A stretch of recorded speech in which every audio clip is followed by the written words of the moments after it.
পিরোজপুরে জামিন নিতে গিয়ে আওয়ামী লীগের 5 নেতা গ্রেপ্তার। পিরোজপুর আদালতে জামিন নিতে গিয়ে সাবেক উপজেলা চেয়ারম্যান ও সাবেক পিপি সহ আওয়ামী লীগের 5 নেতাকে গ্রেপ্তার করেছে পুলিশ।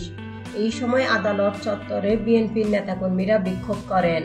রোববার সকালে জেলা জজ আদালত থেকে তাদের গ্রেপ্তার করা হয় বলে জানান পিরোজপুর সদর থানার ওসি আব্দুস সুবহান।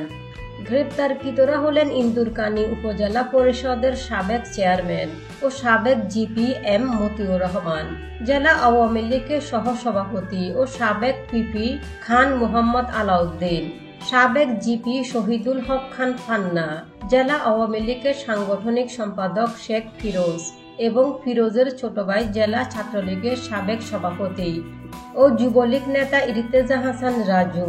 তাদের মধ্যে আলাউদ্দিন একটি মামলায় গ্রেপ্তারি পরোয়ানাভুক্ত আসামি। গত বছরের 18 অক্টোবর দায়ের হওয়া একটি মামলায় তাদেরকে অজ্ঞাত পরিচয় আসামি হিসেবে গ্রেপ্তার দেখানো হয়েছে।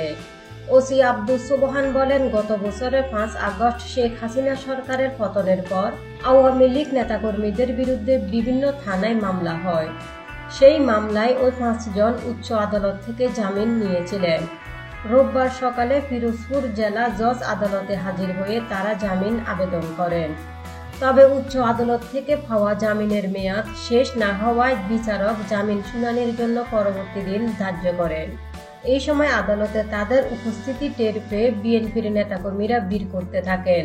পরে তাদের গ্রেপ্তারের দাবিতে আদালতের সামনে মিছিল করেন তারা। ওই সময় ওই 5 জন আদালত থেকে বের হলে তাদের উপর হামলা করেন বিএনপির নেতাকর্মীরা। পরে পুলিশ তাদেরকে উদ্ধার করে থানায় নিয়ে যায়।